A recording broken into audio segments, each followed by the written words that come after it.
En 1975, tras 39 años de dictadura en España, fallece el general Francisco Franco.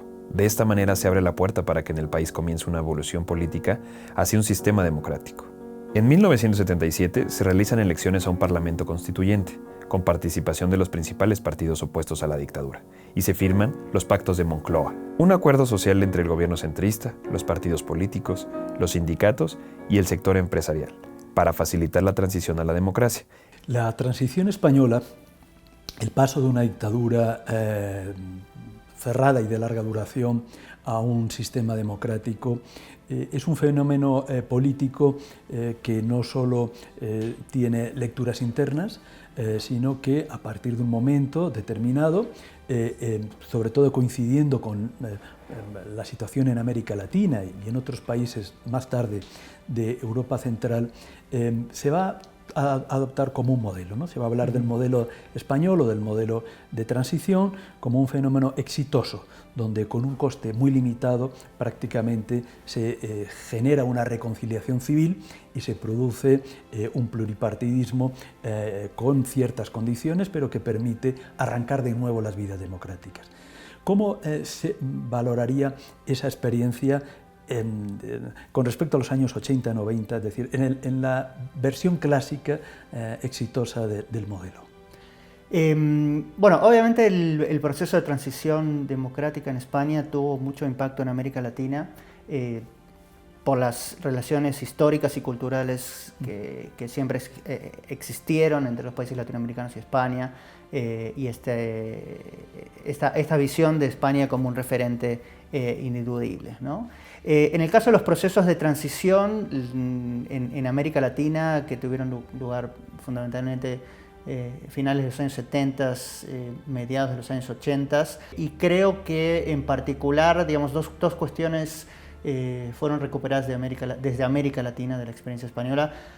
La primera es este tema de la llegada a la democracia como resultado de un proceso de negociación que tenía que ser manejado de manera muy profesional, si se quiere, para poder, digamos, llegar a resultados adecuados, ¿no?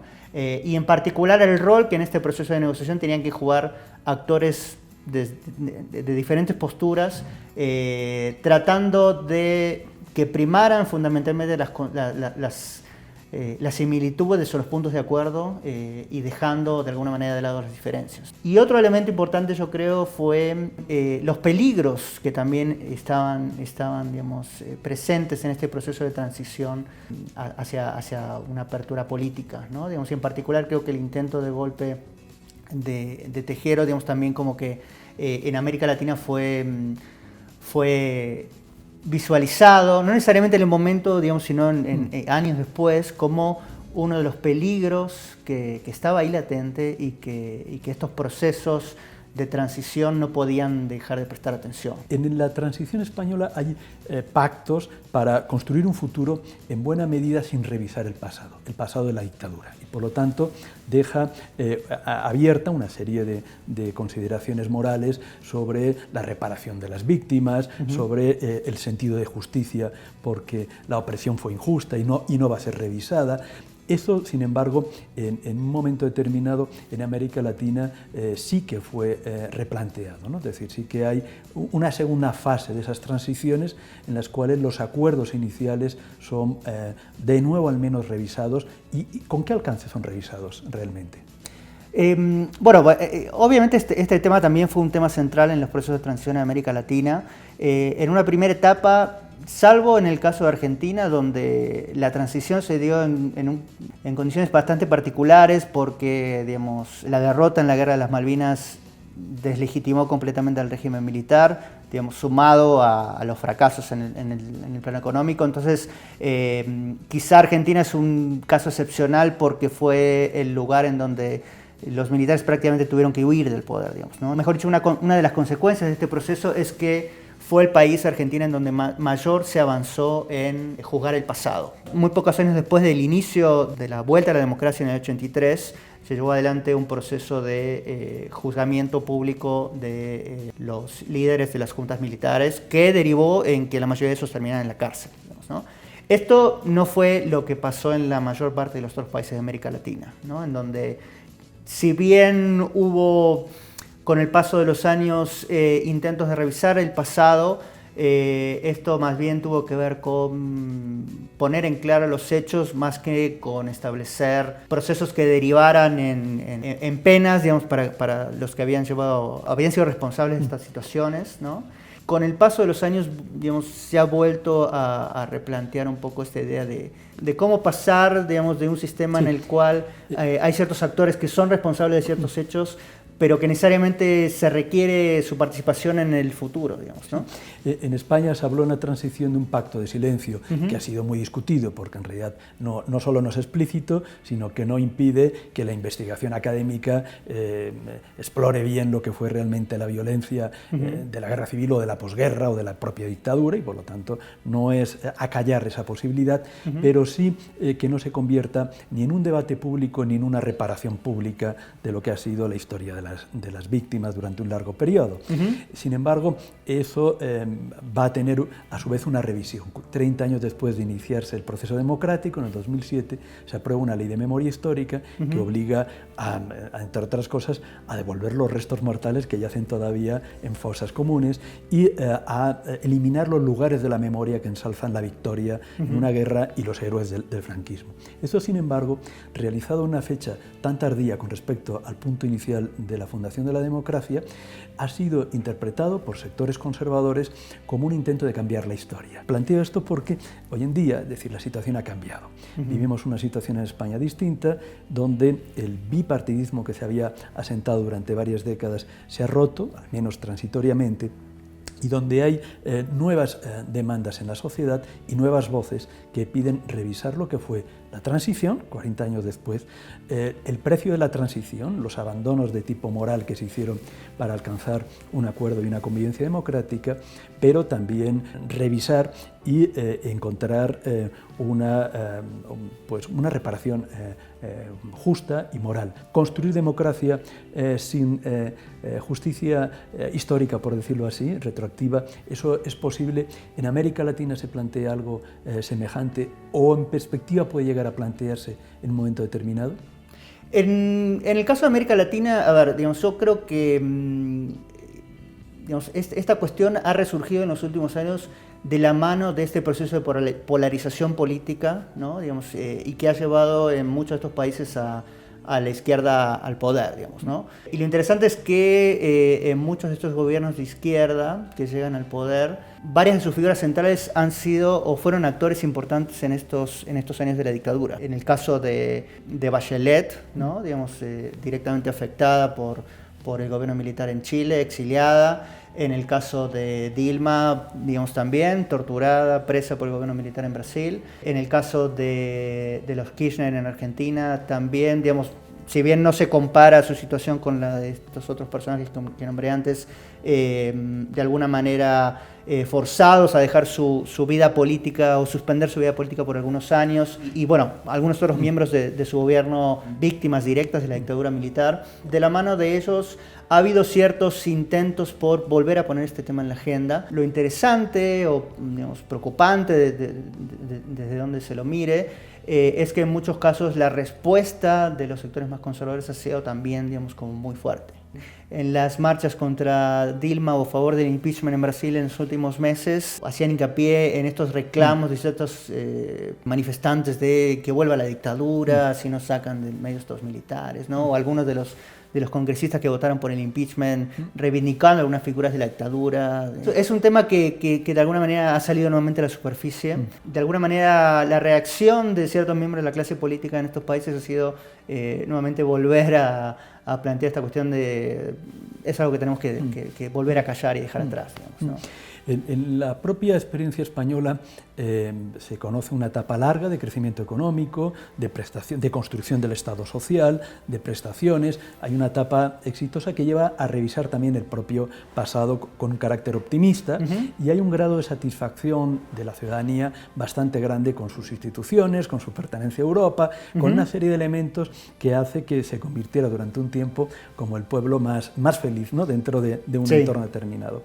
Cuando llega la crisis económica y se tambalea todo, y hay salidas enormemente desiguales para la población, a partir del año 2008-2009, todo se empieza a reconsiderar y por lo tanto también la calidad de la democracia que uno disfruta. Es decir, ya no solo la transición es el modelo de éxito, sino es el origen de los problemas que ahora podríamos llegar a tener, porque genera unas condiciones determinadas de representación y de hegemonía social también, que ahora es lo que se viene a poner en tela de juicio, porque hay dos caminos divergentes. El Estado se va desconchando, van saliendo las piezas que caen, ¿no? No puede atenderlo, y se produce ese elemento de revisión, ¿no? Es decir, en todos los sentidos, porque justo en América Latina se está viviendo ahora una etapa de recesión económica, parece que es el inicio en muchos países, y por lo tanto que es una tendencia, no se sabe su alcance, su extensión, pero tampoco las democracias son, o el aparato institucional tan sólido, tan fuerte, bueno, porque está siendo revisado en todas partes. ¿Cómo vería, ya para terminar, esta cuestión? Bueno, en el caso de América Latina también, digamos, obviamente las recurrentes crisis económicas que ha sufrido la región han tenido impacto en el nivel de legitimidad que la gente le asigna a las instituciones democráticas, ¿no? Si vemos encuestas como la de Latino Barómetro, vemos, digamos, que el nivel de apoyo a la democracia es bastante bajo en términos generales, ¿no? Digamos, y esto es un tema preocupante, pensando en el futuro, y que tiene que ver con esta cuestión de las promesas, o lo que podríamos denominar las promesas incumplidas de la democracia en América Latina, ¿no? Digamos, los procesos de transición a la democracia estuvieron construidos, mejor dicho, desde el discurso de que el fin de los gobiernos militares autoritarios iba a suponer no solamente cambios en términos políticos, ¿no? Digamos, una apertura política, una garantía del ejercicio de los derechos individuales, sino que también iban a estar ligados a un proceso de mejoramiento económico, de mejora de las condiciones sociales, digamos, ¿no? Con el paso de los años eso no se plasmó, digamos, concretamente. Entonces, en muchos casos, estos niveles de apoyo menores a los esperados a la democracia tienen que ver un poco con esa sensación de amplios sectores. Un fenómeno igual que a mí me parece interesante, que ha tenido lugar de la mano de esta ola de gobiernos de izquierda de América Latina, ha tenido que ver con revisitar a los gobiernos autoritarios de los años 70, 80, no solamente desde la visión del impacto que tuvieron en términos, digamos, políticos y de la violencia ejercida por estos gobiernos, sino también de el tipo de transformaciones que implicaron en términos económicos, digamos, ¿no? Fundamentalmente porque en la mayoría de los casos estos gobiernos autoritarios, y quizá Chile es como el paradigma, estuvieron asociados a la implementación de políticas neoliberales bastante profundas, ¿no? Digamos, entonces hubo en varios países una necesidad de revisitar estos periodos a partir de las consecuencias las consecuencias económicas que tuvieron para estos países. En 1996 se producirá la alternancia, con la llegada al gobierno de la derecha, el Partido Popular, con José María Aznar en la presidencia. Se mantendrá en el poder hasta el 2004, en que los socialistas vuelven a ganar con José Luis Rodríguez Zapatero. En 2008, recién reelegido los indicadores de la crisis económica se hacen presentes e introducen a España en una espiral que todavía no ha concluido. Durante la transición española, las tendencias electorales a nivel regional y municipal siguieron la pauta nacional, entre centro-izquierda y centro-derecha. Salvo, claro está, en algunas regiones como Cataluña o el País Vasco, donde el espectro político era más diverso. Por lo menos nos hemos acostumbrado a pensar que era dominante el bipartidismo en España. ¿Es cierto esto? El bipartidismo se convierte en una tendencia desde el principio, pero en la primera década claramente es un bipartidismo imperfecto. Es decir, hay por un lado un partido más a la derecha y luego el Partido Comunista, que tienen entre el 8 y el 12% de votos. También hay partidos que en territorio son hegemónicos. En total vienen a sumar cerca de un 30%. Con el paso de los años, los dos grandes partidos concentran en torno al 80% de los sufragios, y ese es el índice más alto, o uno de los más altos que se da en Europa, de que dos partidos lleguen a concentrar en un sistema proporcional, que es la característica del sistema político español. Sin embargo, el bipartidismo realmente empezó a agotarse. Yo estoy pensando en los cambios que se empezaron a dar en el clima político en España a partir del M15. ¿Qué era el M15? Nos referimos al año 2011, el 15 de mayo, que se ha convertido en un momento emblemático, por lo menos en la historia política reciente, porque hubo unas grandes movilizaciones de jóvenes, sobre todo, pidiendo democracia real ya. O sea, estaban decepcionados con el bipartidismo y con ambos partidos entonces dominantes, el PP y el PSOE. Ese movimiento, el M15, tuvo una enorme fuerza, se difundió a muchas otras ciudades. ¿A qué atribuyes esto? Dos elementos que en el año 11 se sitúan en el primer plano. El primero tiene que ver con los partidos políticos. Llevaba 2 años, desde el año 9, saliendo casos judiciales graves, realmente graves, de corrupción referidos al Partido Popular, que estaba en la oposición. Y al menos se llevaba 1 año deteriorándose la imagen del partido de gobierno, que era el Partido Socialista. En mayo del año 10, el Partido Socialista hace un giro absoluto sobre sus políticas y acepta que no ha conseguido contener la crisis, que era galopante en los 3 años anteriores, y empieza a adoptar medidas de austeridad, de recortes, de nueva legislación, que en realidad significa, bajo el paraguas de cambios estructurales, significa retirar subvenciones, retirar inversiones, retirar ayudas, aumentar la edad de jubilación, hacer una reforma del mercado laboral que significa abaratar los despidos. Por lo tanto, políticas que se entendían como liberales y propias de un partido conservador, los adopta un partido socialista. Y durante 1 año lo está haciendo, entre mayo del año 10 y sigue haciéndolo en el año 11. En el año 11 hay un elemento nuevo. El 15M se convoca en vísperas de unas elecciones. Ya hay elecciones para ciudades, para alcaldías y para gobiernos regionales convocadas. Y lo que hace es un movimiento de protesta, en realidad, contra los dos partidos que pueden ganar, que es o el Partido Socialista, que se está deteriorando, o el Partido Conservador, que tiene el lastre de la corrupción detrás y, sobre todo, un horizonte no distinto a la hora de aplicar políticas. Los jóvenes piden democracia real ya. O sea, están en buena medida rechazando a los dos principales partidos que sostienen que pues no los representan realmente o no ofrecen una renovación de la política española. Podemos recordar manifestaciones en Grecia en esa época en contra de la austeridad, podemos recordar el Occupy Wall Street que se estaba dando después de la crisis del 8 y que siguieron, y otras movilizaciones en muchos países. A pesar de esa gran movilización, el hecho es que en noviembre del 2011, en las elecciones nacionales en España, el Partido Popular gana las elecciones. ¿A qué se puede atribuir? Tanto las elecciones de mayo como las de final de año, las generales, confirman lo que podríamos llamar la vieja lógica del comportamiento electoral.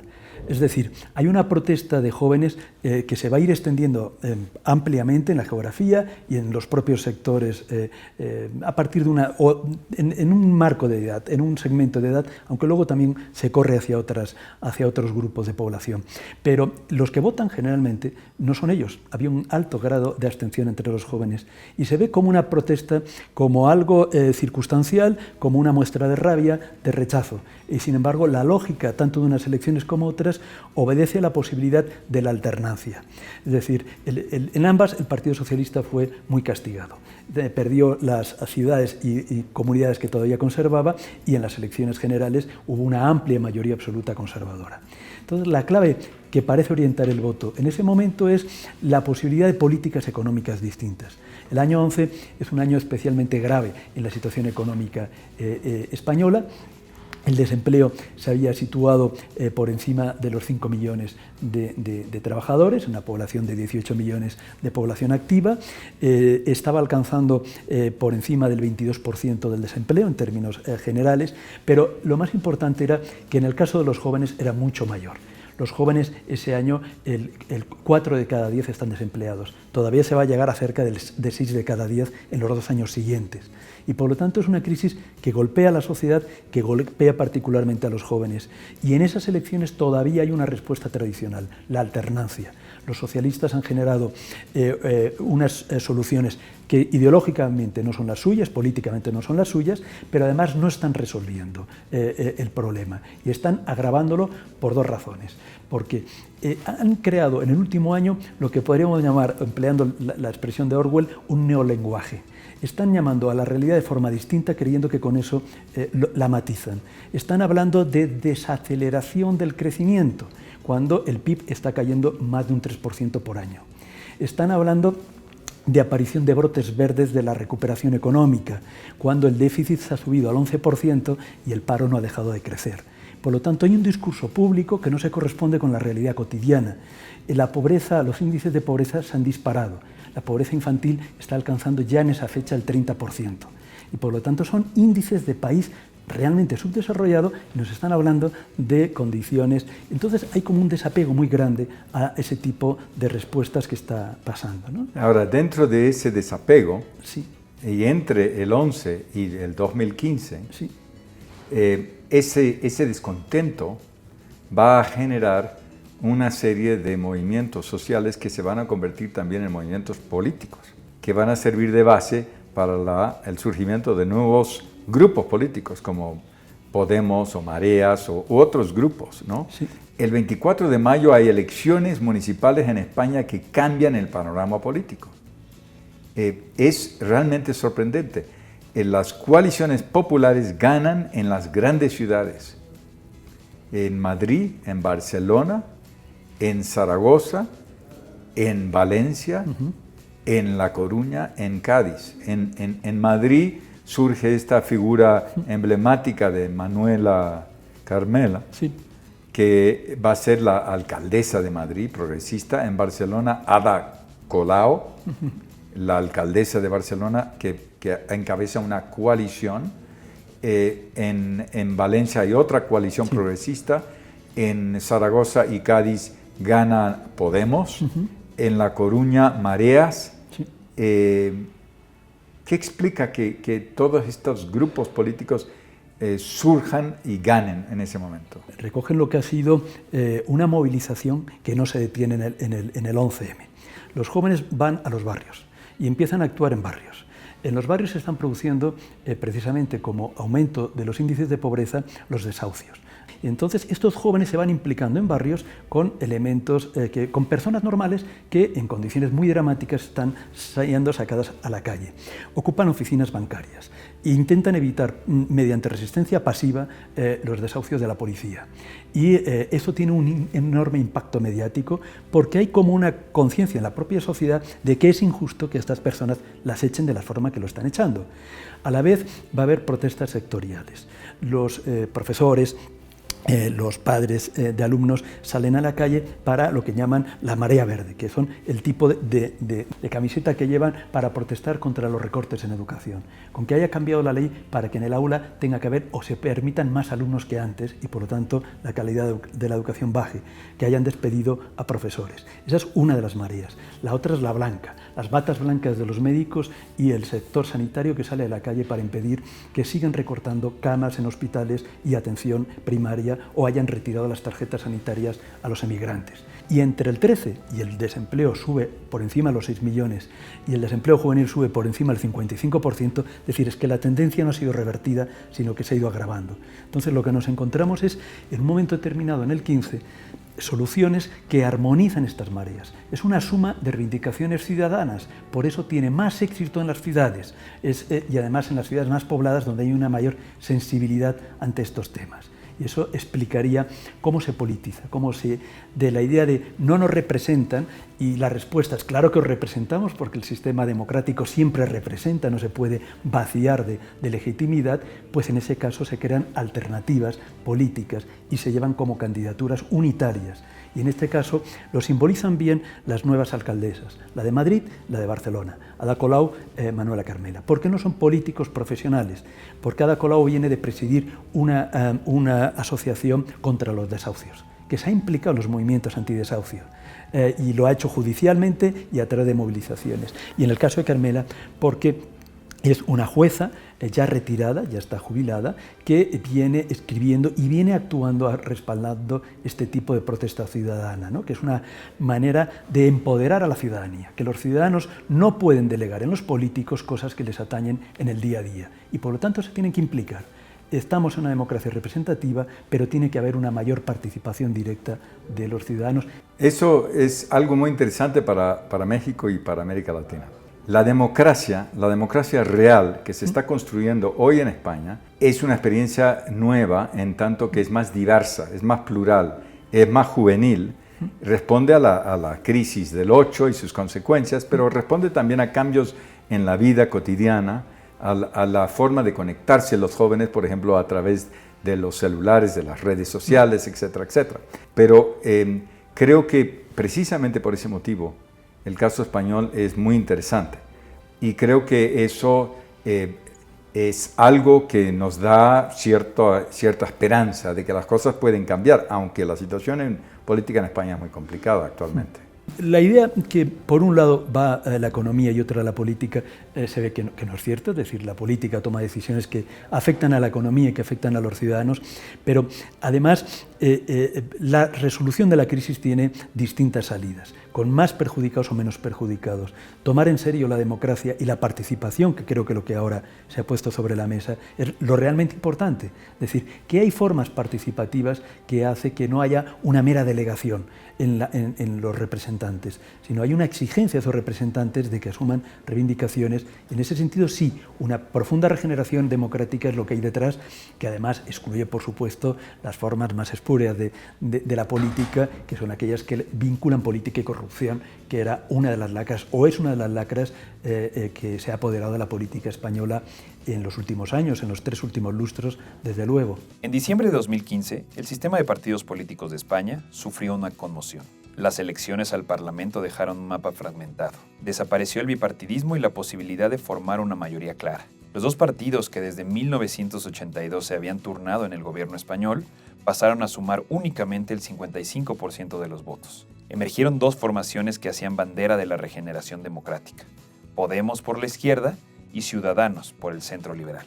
Podemos, heredero directo del movimiento del 15M y de las coaliciones que están al frente de las principales ciudades españolas, los llamados ayuntamientos del cambio, representa una nueva forma de hacer y de estar en la política. 1 de cada 5 votantes le dio su apoyo, mayoritario entre los menores de 45 años.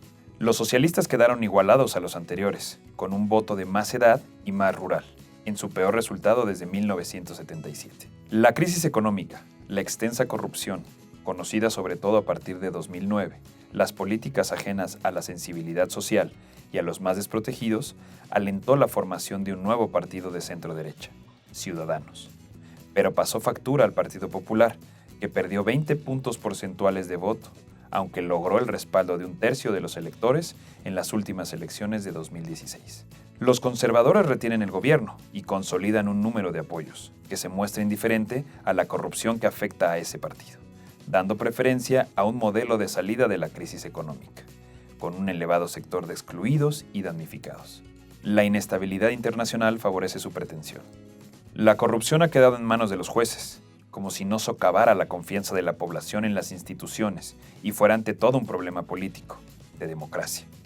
El futuro inmediato dará respuesta a las nuevas incertidumbres.